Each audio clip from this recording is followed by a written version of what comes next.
Imagine an ancient world where the sky feels closer and humans still speak with the gods. In that world, according to one of humanity's oldest stories, lives Noah, a righteous man in an age of corruption. The tale begins with a terrible command, the decision of a god to destroy life in order to cleanse the earth. But why? And what does this story, echoed across cultures, really tell us? Noah is described as different: devout, attentive to life, willing to listen. He is told to build a massive vessel, not a warship or a merchant boat, but a floating home designed to preserve life. Inside this ark will enter not only his family, but pairs of every animal species, as if all of creation were to be given a second chance. Ancient texts even describe the ark's proportions: 300 cubits long, 50 cubits wide, 30 cubits high. A colossal structure for its time, stretching longer than a football field. For believers, these dimensions were divinely revealed. For historians, they raise questions about shipbuilding knowledge in early antiquity. The flood, in the narrative, is total.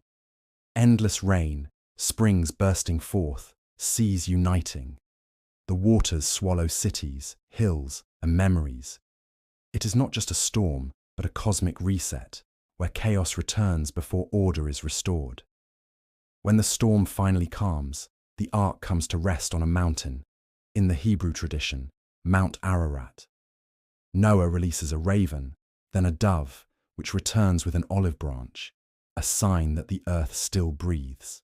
And finally, a covenant, a rainbow in the sky, a promise that life will never again be destroyed by such a flood. This rainbow, still today, is considered one of the most enduring biblical symbols of peace and divine mercy. This story fascinates us because it is not unique. The myth of the flood appears in countless versions, from Sumerian tablets to Asian legends to the Epic of Gilgamesh. The Mesopotamian hero Utnapishtim, for example, also builds a boat to save humanity, long before the Bible was written. In India, ancient Vedic traditions speak of Manu, warned by a divine fish to build a vessel before waters rise. Even in the Americas, Mayan and Incan myths recall floods sent by angry gods. Why do so many cultures, separated by thousands of kilometers, tell such a similar tale? 3 possible explanations are worth considering. The first theory: the flood is a memory of real catastrophes. Ancient floods, melting glaciers, or sudden coastal disasters could have left strong marks on collective memory, retold over generations until they became grand myths. Some geologists point to the Black Sea flood around 7,000 years ago, when rising waters from the Mediterranean suddenly poured in, expanding the sea dramatically. Such an event could have inspired the idea of a catastrophic deluge. For river and coastal peoples, water was both life and destruction, and survival stories became sacred traditions. The second theory: the myth is symbolic. The flood represents the need for purification, a new beginning after moral chaos. In many traditions, water is ambivalent, a source of life, but also a force of judgment. Noah becomes the symbol of the righteous who survives and rebuilds the world on new foundations. In psychological terms, the flood can also be read as humanity's fear of losing control and its hope for renewal. Myths are rarely only about the past. They are mirrors for our inner struggles. The third theory: cultural exchange in the ancient world. Civilizations along rivers like the Tigris and Euphrates traded not only goods, but also stories. A local memory could have traveled along trade routes, transforming into the flood myths of distant peoples. Archaeologists often note that stories migrate faster than objects, carried by merchants, soldiers, and priests.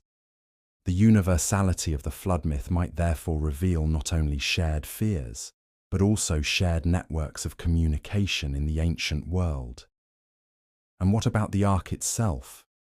For centuries, explorers have searched for remains on Mount Ararat, claiming to see strange formations or even wooden beams preserved in the ice. In 1959, aerial photographs seemed to show a boat-shaped outline high on the mountain slopes. Later expeditions brought back samples of rock and wood, though results remain controversial. Science remains cautious. The chance of finding intact wood after thousands of years at such altitudes is extremely small. Yet the fascination continues, with new expeditions even in the 21st century, blending archaeology with adventure. More intriguing are the questions raised by the Ark's design and dimensions. How could food be stored? How could diseases be avoided? How could so many creatures survive months inside a sealed structure? Even ancient commentators debated whether the Ark was purely literal or also symbolic, a story meant to convey moral truths rather than technical ones. Some scholars argue that the Ark is less about logistics and more about the image of life preserved against chaos. In that sense, the story works both as history and as allegory. And what can we learn today? Perhaps that myths are memory boxes. Noah is not just a religious hero. He represents humanity itself, facing loss, rebuilding, and the duty of caring for all living beings. In an age where we discuss climate change and natural disasters, the flood myth feels strikingly current, reminding us that the world can change quickly and our choices matter. Scholars even suggest that the popularity of this story today reflects a deeper anxiety. Our awareness that modern humanity, too, stands at the edge of great change. We close with the image of the dove returning, a small sign of hope. Whether myth or memory of a real event, the story of Noah still speaks to us, urging us to reflect on the bond between legend, history, and responsibility. Perhaps the flood is not a single story at all, but the story of every time humanity was forced to begin again. If you know more or have theories, let us know in the comments. We read them all. Leave a like if you enjoyed the video, and don't forget to subscribe for more mysteries like this one.